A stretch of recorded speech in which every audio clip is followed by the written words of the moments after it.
Okay. Hello. Just working on adding another member to join this Instagram Live that'll be talking about the Measure 109 psilocybin campaign in Oregon. Let's see, go live with...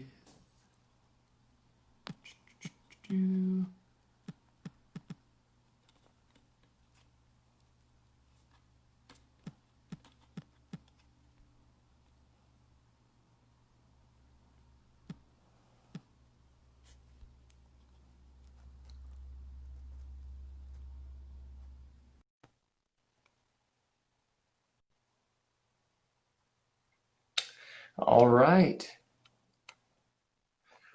Just a few minutes away from starting our discussion. Just gonna hang out here for a sec.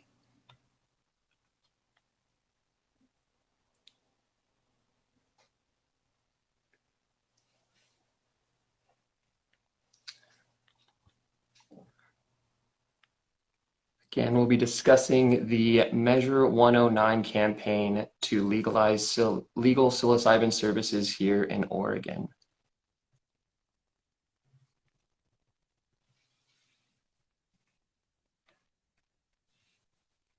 How's everyone doing today?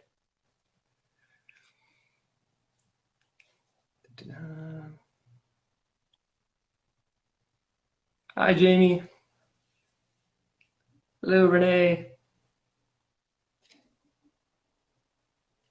All right, I'm gonna try to invite them again.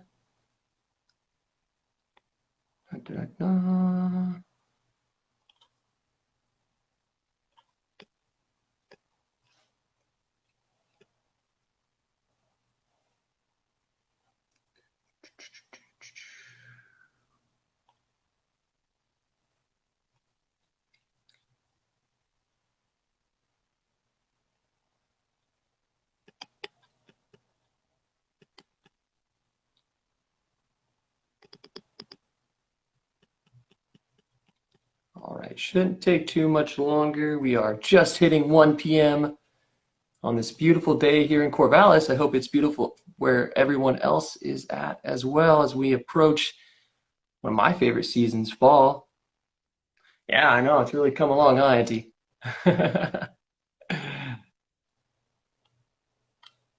Let's see here.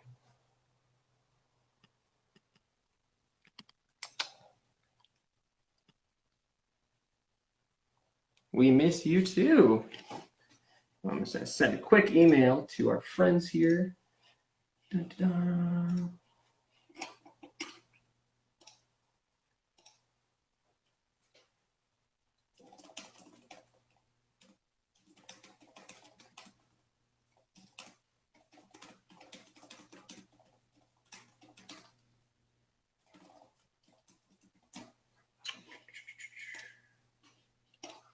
All right. The family is very well, Auntie. It's growing and ever changing and about to go into our new home soon for our new dispensary.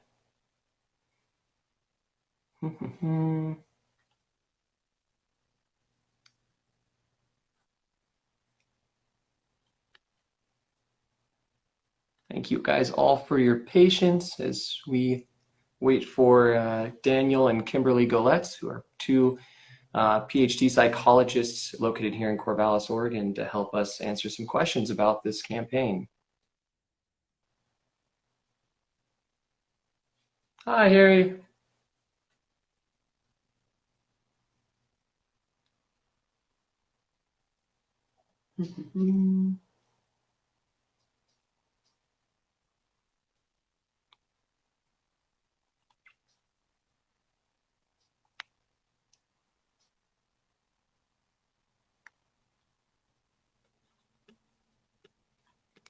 One oh nine.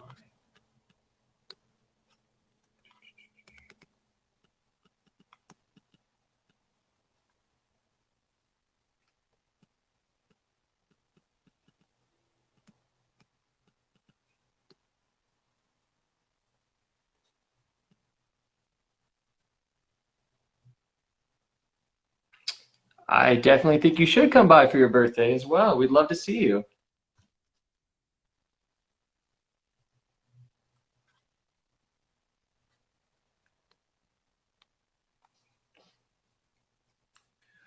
We'll just hang tight here for a few more minutes while we wait for the others to join us. Again, for those who haven't, we are, or didn't make notice to, we are discussing today Measure 109, the psilocybin campaign here in Oregon to offer legal psilocybin services, the first of its kind in this nation, to those here in Oregon.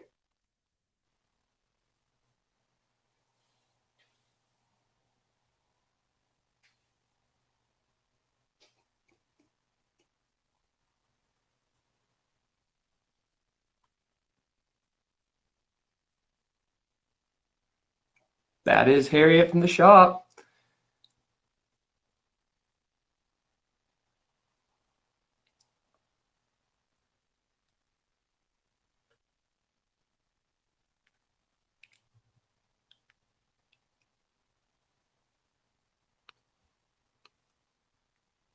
Okay, let me think we're getting close here.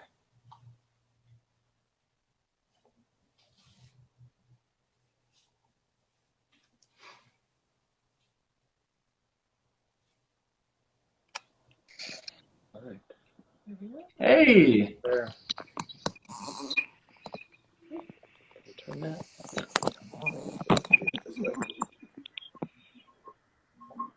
Hi, Brock. Hey, how you doing, Daniel? Very good. Good. Hello, Kim. Hey, Brock. Nice to meet you. Nice to meet you as well. Yeah, Daniel, you and I spoke on the phone one time, haven't we? You and I connected? Yeah, we've sort of met in a COVID sort of way. Yeah. Yeah, absolutely. Getting used to the whole communicating via this kind of conversation format, actually. So Right. fun to see you again. Awesome. Well, we'll just, I'm going to give an introduction here in a sec, just waiting for a chance for a few more people to come on, but it's about 1:05, so we'll get started here shortly. It's a beautiful day here in Corvallis, so this is a perfect day. I feel very energized for this conversation.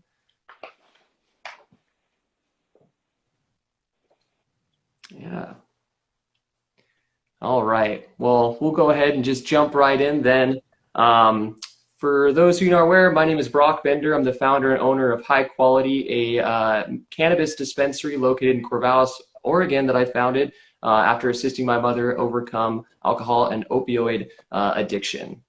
So I'm very excited to discuss this topic today because it's something that's very close to my heart so that we can offer more plant-based alternatives, alternative medicine in general, to those who seek that as their alternative option for their specific ailments and conditions. I am joined today by Daniel and Kimberley Golletz, who are two doctors of psychology who practice here in Corvallis, Oregon, and have been in practice since 1994. Daniel and Kim offer psychological testing for individual learning, attention, mood, and behavioral treatment programs. They use cognitive behavioral therapy and other evidence-based practices for effective treatment and practical solutions to life problems for children and adults. So I think they're going to be wonderful people to have on this discussion to talk about Measure 109. For those of you who don't know what Measure 109 is, it's a ballot measure that will be up for vote this November here in Oregon. Measure 109 seeks to create the first licensed statewide program for regulated psilocybin therapy in the United States. So this is huge. If we can get the momentum to make this happen, we could be setting a precedent for others to follow and ensure fair access to this wonderful medicine, as I consider it, to more people. So thank you for joining me today. Yep. Glad to be here. Yeah. So I'm just going to navigate this conversation here with a few questions that we have. And then afterwards, if we have any questions that from the audience that you guys would like to plug in here, I'll go through and see if we can integrate that here into this Q&A as well. Great. Sounds good. All right. So the first question we have, just to start off, is what is psilocybin? Well, psilocybin is the psychoactive chemical that is contained in magic mushrooms. These are over 200 species of mushrooms that grow in various places all around the world. Highly concentrated in Central and South America, but they exist on North America, Europe, Asia, all over the place. And psilocybin is the molecule of psilocybin very closely resembles serotonin, and people might know of have heard of serotonin. It's one of the chemicals that naturally occurs in our brains, and serotonin is highly involved in lots of important functions like mood, attention, self-regulation, sleep, various functions. And so psilocybin affects the things that serotonin affects. Wonderful.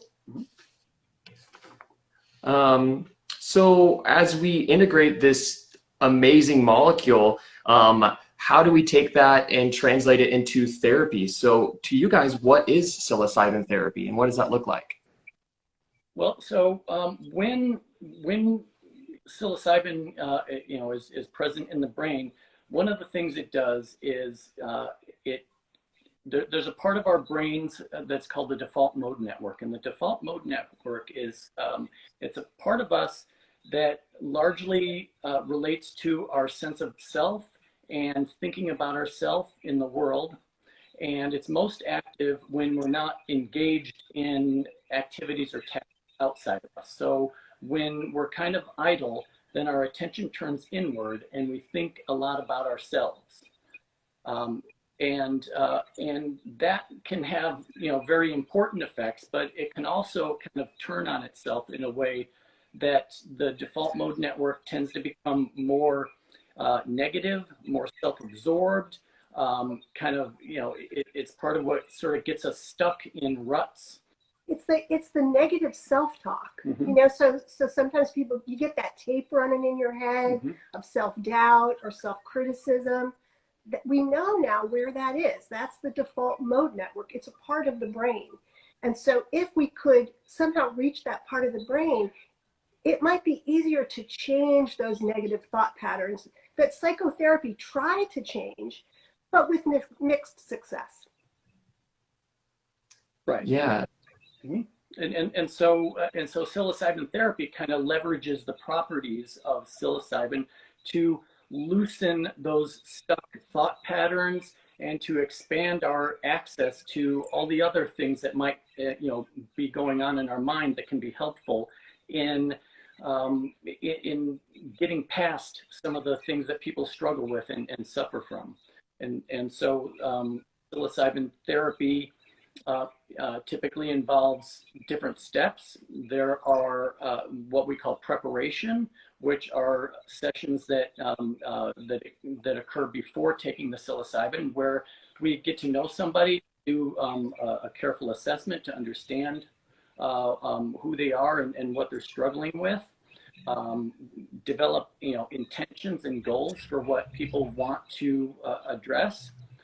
Then we have the administration part, which involves taking the psilocybin in a very safe, secure, supervised, supportive environment.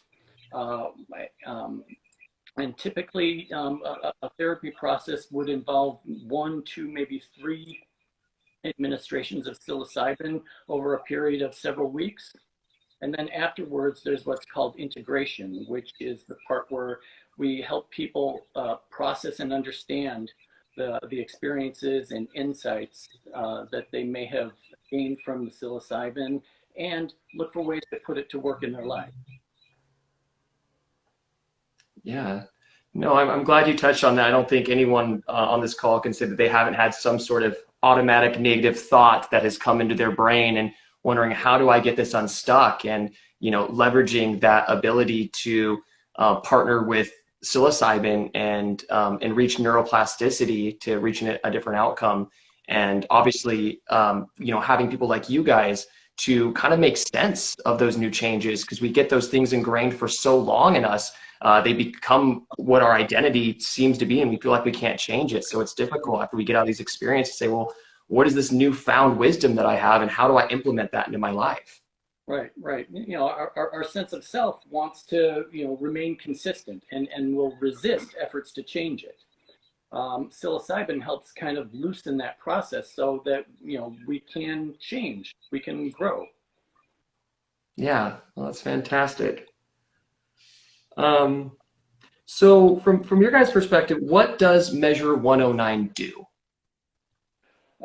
Well, Measure 109 would establish a structured, regulated program that would provide Oregonians access to psilocybin services.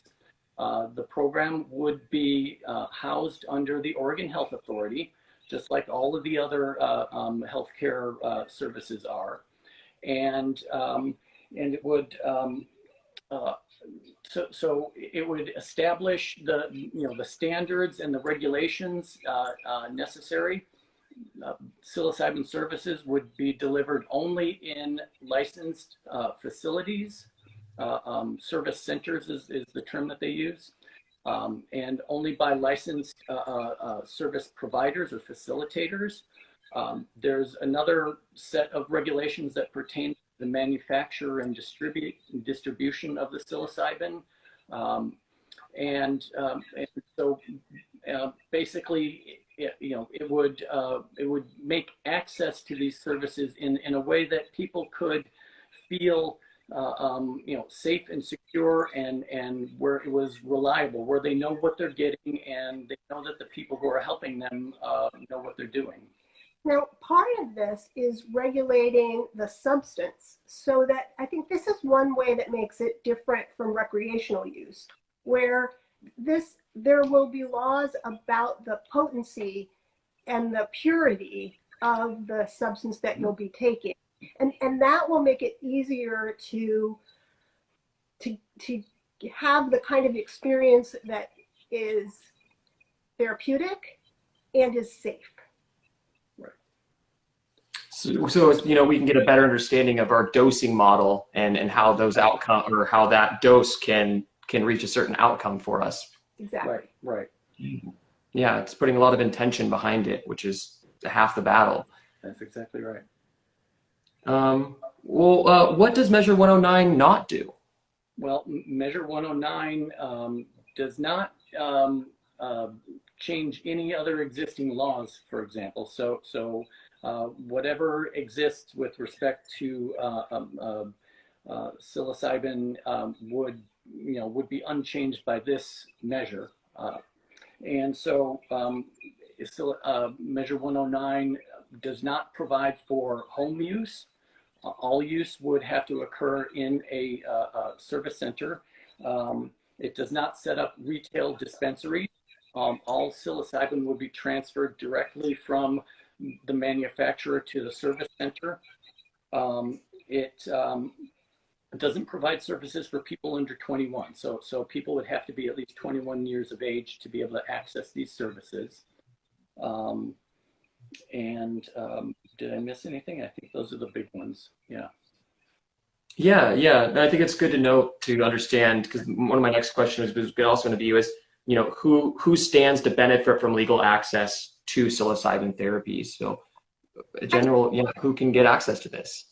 I think there's two groups of people who will stand to benefit from passage of this measure. One would be people struggling with a mental health issue, especially when treatment for this mental health issue hasn't been effective. So sometimes medications for mental health are not as effective as we would like them to be, or as people think they're going to be. I think the pharmaceutical industry has put out a lot of publicity, for example, about medications for depression, when the meds are not that effective and people don't like the side effects. So we need different treatment models for things that are pretty common mental health issues, like depression and anxiety. The other group of people who stand to benefit are people who aren't struggling with a particular mental health issue, but who want to use a psilocybin experience for personal growth and development. And one of the things that this measure does is it will allow access to psilocybin services for people who don't have a mental health diagnosis. So people will be able to use this for personal growth. Wonderful. So it sounds, for the most part, as long as you're 21 or over, this can be an option for you. That's right. Oh, great. So what Let me just interject briefly. There would be an evaluation up front that would identify potential risk factors for which some people might not be appropriate for this, and that's important for safety.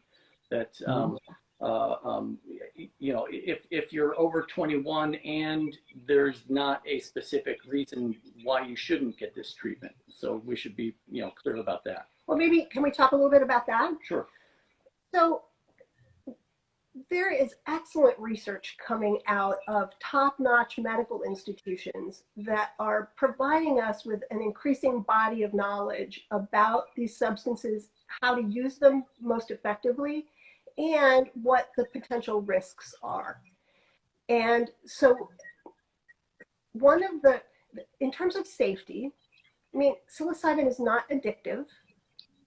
These experiences are not making people schizophrenic. They're not making people crazy, which is what sometimes people think of when they think about psychedelics. But there are some effects that would make some people at an increased risk. One actually is cardiac effects. So sometimes people, when they take psilocybin, have an accelerated and increased heart rate.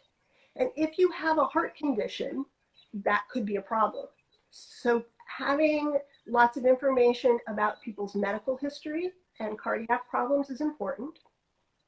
The other major risk factor is a history of a psychotic disorder like schizophrenia. For people who have schizophrenia, taking a psychedelic and taking psilocybin may trigger a psychotic episode, and that's not something that we want to do. And so those would be considerations, and perhaps would rule out whether psilocybin-assisted psychotherapy would be an option for someone. Absolutely. Yeah, I think it's important to note, as you guys were talking about the dosing, that, as this evolves, something like this could get us access to the research necessary to find out, well, maybe under this dose, this could be more appropriate for someone, but over this dose, it's not. And so just having access and getting this forward at least allows us that step forward to see how we can benefit the most amount of people with the knowledge of understanding dosing and what's appropriate for each individual condition. Yeah, and the scientific research is expanding greatly in recent years. Lots and lots of scientists, all over the U.S. and Europe in particular, have active research programs with psilocybin. And so, in the next several years, there's lots more research going to come out that will tell us about, how effective psilocybin is and for what, and including dosing guidelines and things like that. So it's a very, very active area for science these days. Yeah, what are some of the most recent research, the scientific research that you guys are aware of? Well, the research has been overwhelmingly positive. I think it's really shocked people when they see these results coming out of, these are top-notch medical institutions. We're talking about UCLA and Yale, NYU, the Imperial College of London, happening internationally. And it's been surprising that psilocybin can be beneficial in so many different areas of mental health. So some of the earliest research was done with people who had at end of life, people with terminal diagnoses of cancer. And I mean, it seems self-evident, but often when people are at the end of life, they suffer from depression and anxiety. And you may not think of this as a mental health issue, but this is a mental health issue. And the idea, if you could treat someone's depression and anxiety at end of life, Right. give them a chance to use the end of life in a satisfying, productive, enriching way, and have what some people call a good death. Right. You know, You could change their experience at end of life and their family's experience of end of life. so much of end-of-life care is focused on alleviating physical pain, but what about emotional, mental, spiritual pain? That has really gone, unaddressed, particularly as people are given high doses of opiates, and they're not even available to process the death experience. They can't say goodbye. Psilocybin offers a whole other option for that. So the data, I mean, these are very sympathetic research subjects, right? And so it was a natural place to start, and the effects were incredibly positive. The patients at end of life who had psilocybin-assisted therapy, you almost universally had positive, enriching experiences. So that opened the door. And then they started to investigate just like things like major depressive disorder. And I said before, the standard medical treatments for major depression just are not that great. And the FDA was surprisingly open. They were interested in finding better treatments for major depressive disorder. So then there's been a round of research on major depression that's also showing hugely significant effects for psilocybin, far better than the SSRIs. There's a funny story that has been told about when these researchers were reporting their results on psilocybin with end of life care, and they went back to seek approval and funding for more research along those lines. FDA came to them and said, what do you got for depression? Because they knew that the existing treatments were not that effective, and so it wasn't even the researchers that instigated this. FDA came to them and said, we need something better, and we want you to research psilocybin for major depression. Well, and then when the depression research came out, FDA granted psilocybin therapy breakthrough status, which means that the laborious process of getting a drug approved for use that you go through in the FDA, breakthrough status means it gets accelerated. So they're going to push it faster to get it to production and make it available to patients as quickly as they can. And that designation is not given out willy-nilly. In order for FDA to give breakthrough status, the preliminary results have to be really strong and convincing.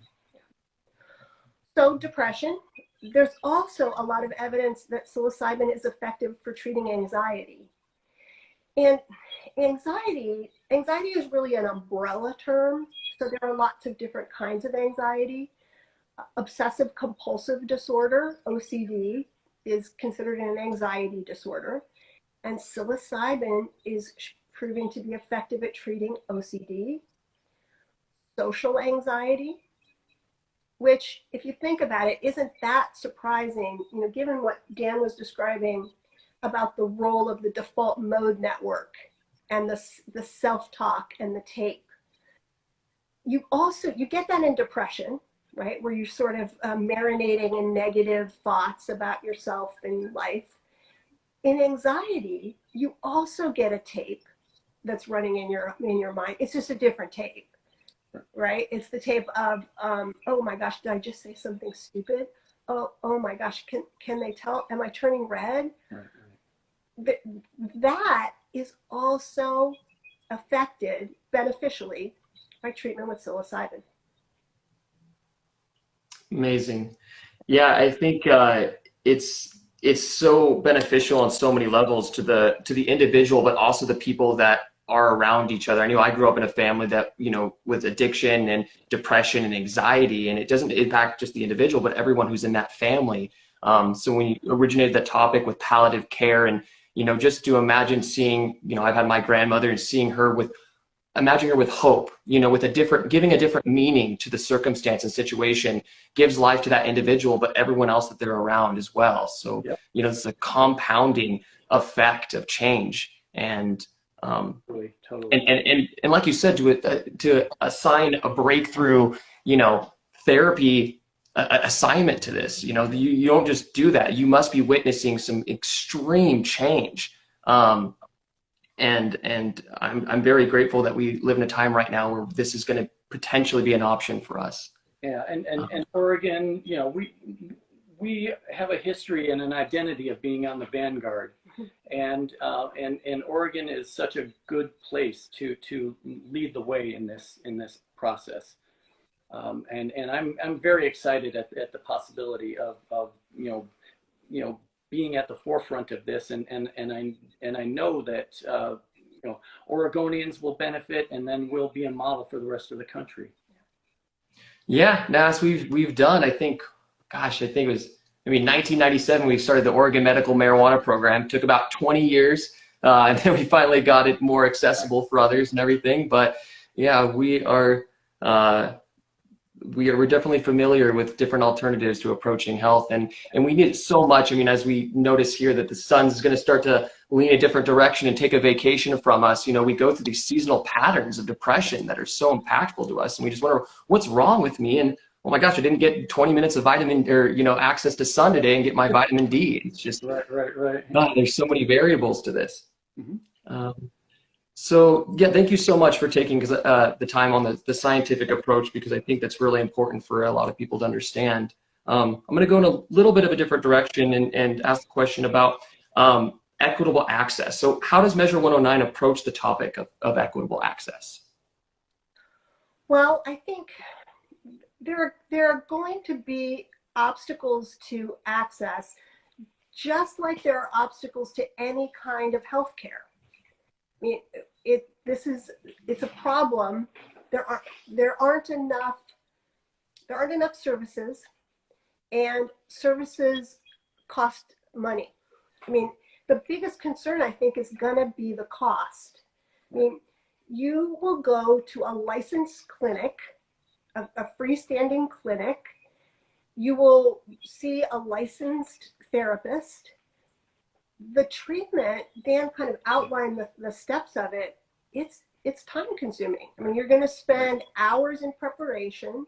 You're going to spend hours in the experience, and then you're going to spend hours with a therapist doing the integration piece, where you're going to try to make sure that the experience is kind of, it's brought into your daily life, into your values, that your decision making and your behavior, so that you carry the benefits with you. Yeah. And I think now, and you can correct me if you know more about this. Well, I mean, yeah. Let me I was going to say about insurance. I believe that insurance will not be required to cover the therapy. Right. Yeah. Right. And particularly, until it's approved at a federal level, that would be unlikely. But these issues of access and equitability, the campaign is keyed into this. This has been on their radar screen for a long time. They understand it's an issue, and they've been proactive in addressing it. They have established committees and solicited participation from lots of interested parties. They have specifically a BIPOC committee to address issues of access specifically to members of that committee. They're developing models that will, encourage providers to include sliding scale opportunities for people who need it, for reserving slots for BIPOC people. What is BIPOC? Black, Indigenous, people of color. Oh, thank you. Yeah, and then scholarship programs may be offered. Again, this is all some of the stuff that needs to be worked out. But I want people to know that the campaign is sensitive to this, and they've been acting on it for a while now. I'll just add to that, because this is really genuinely effective treatment. I think we might see this treatment being provided through public health. So for example, every county has community mental health centers. And it's very possible that people will be able to get psilocybin-assisted therapy through their county mental health. As Dan said, this is going to roll out over a period of 2 years as the initiative sets out a committee that's going to really set in place the regs, the rules for how this thing comes off. And so I think that that's going to be a part of how the law gets written. Right. And so, hopefully, if it passes in November, then what will happen is that will, initiate a 2-year rulemaking period. So it won't, go into effect immediately. There will be a period of time where Oregon Health Authority will, create an advisory committee, a psilocybin advisory board, and they will be responsible for studying all of these issues and establishing the rules and regulations and procedures. And 2 years is a long time, and there's a lot that will be done in that amount of time, and including soliciting public input. So people will get an opportunity to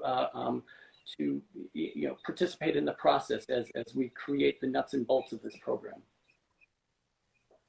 Yeah, I think it's important for everyone to remember about this campaign is, it just doesn't just launch immediately. That everyone, if they can get involved now and take this seriously, and if they have concerns, can bring those up during this rulemaking process to make their voice heard. I know we went through that same thing with back with the Oregon Health Authority when the Oregon Medical Marijuana Program originated.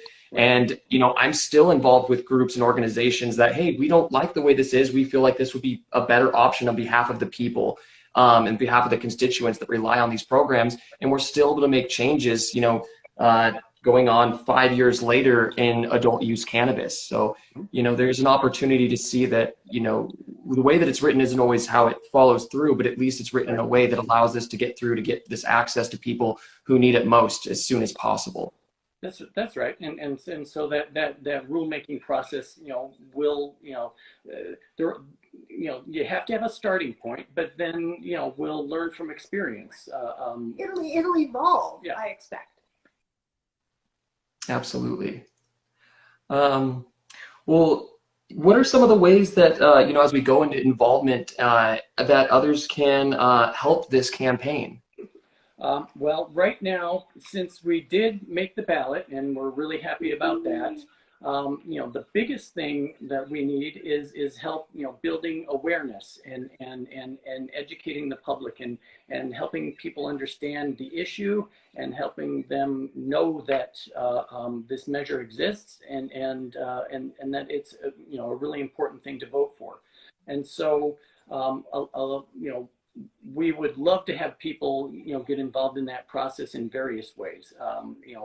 Education, outreach, awareness building. These days, because of COVID, most of that is going to happen, in an online sort of way.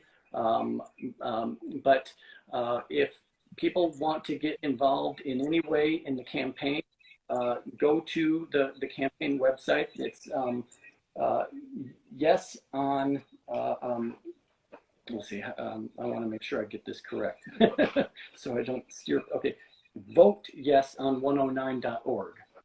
Say it again. Vote yes on 109.org, VOTEYESON 109.org. And that's where you can find out about specific volunteer opportunities. And we would love to have people join us and help out. Are they doing phone banking? They're doing phone banking and other sort of awareness building. Lawn signs just came out a few days ago, but they're going fast. So, get in there soon. Additionally, obviously, as a campaign, we're always interested in getting funds to operate with. And so if people would be willing to donate to our campaign, of course, we would love to have that kind of help. Yeah, I was wondering if for people who are outside of Oregon listening in, how they're able to contribute as well. Well, yeah, again, because all of this is kind of online, people outside of Oregon can do a lot of the same things that people in Oregon can do. They can't vote for the measure, obviously, but they can be part of the education and outreach. When I did phone banking a few weeks ago, there were some people outside of the state who were helping us, people who really believe in this issue, in this cause. And so, so people outside of Oregon can be a part of our efforts as well. Wonderful. Well, guys, this has been amazing. I appreciate the information. I collected a few questions I saw come up, but I know we've spent some time on this. One that I picked up that I think is really important for people to know, and why I also am in support of this, is, from my understanding, this measure doesn't protect the integrity of the mushroom itself, and it's not just a isolated form or synthetically made in a lab only. Is that correct, that for measure 109, that it allows for the mushroom itself? That's right. Yeah. So a lot of the research studies involve synthetic psilocybin delivered in capsule formula, and that's because research requires really tight controls so that we can make the most out of the results. But measure 109 would also allow actual mushrooms to be used. That process would be regulated, and the measure also sets up laboratory procedures for assuring quality and purity and potency. So yeah.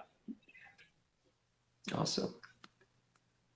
Are there any other questions that anyone would like to bring up while we have Kim and Daniel here?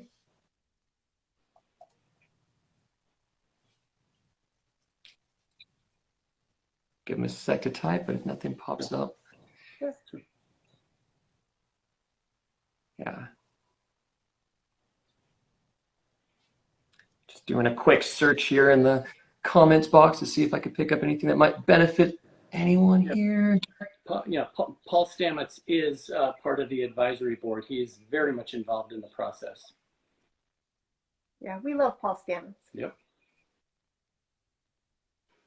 Yeah, I'm very pleased to hear he was as well. I hosted Fantastic Fungi here in Corvallis, and see him and his relationship with Louis, which I just watched Moving Art last night. It's just it's amazing the relationship that we have with nature, and so much of this has been hidden from us for so long. And I saw comments here about the stoned ape theory, the idea that we might have developed our own human patterns and language from the ingestion of psilocybin mushrooms. So we've had a relationship with this animal, whatever we want to call this, as a mushroom itself, or it's somewhere between a human and a mushroom, or an animal somewhere there, plant. And it's so important for us to get that connection back. Yes. Yeah. All right, guys. So I think that concludes, unless you see anything else. Do you guys see the comments as well? I'm seeing a scroll at the bottom. I don't know how, Okay. far behind we are, but yeah. Yeah, one other one was their opinion on panic attacks and psilocybin treatment. Panic attacks specifically, I'm not aware that that's been researched yet. I don't know that I can comment on that one specifically, but hopefully as the research program proceeds, then that will be looked at as well. I mean, panic is considered an anxiety disorder. And given that the research on other anxiety disorders has been positive, there's reason to hope that it would also be effective for panic attacks, but we don't know yet. Yeah. Awesome.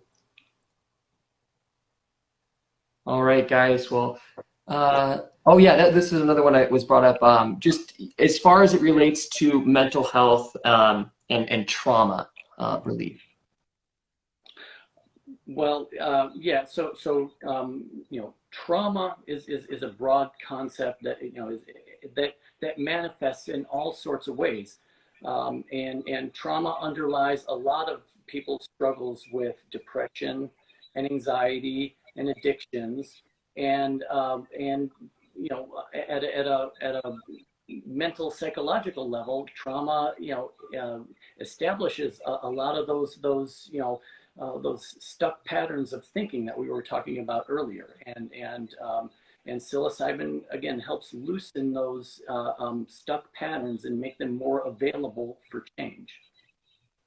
But I know this isn't psilocybin, but what seems to be coming out of the research is that MDMA is actually more effective than psilocybin. Again, at this point, it's early days in research, but that MDMA provides a different kind of psychedelic experience that seems to allow people to process trauma in the moment. So it's a little different than the psilocybin therapy. In the MDMA treatment for trauma, during the administration session of the drug, there's therapy going on where the person is able to go back and touch that trauma without the defensiveness in normal consciousness.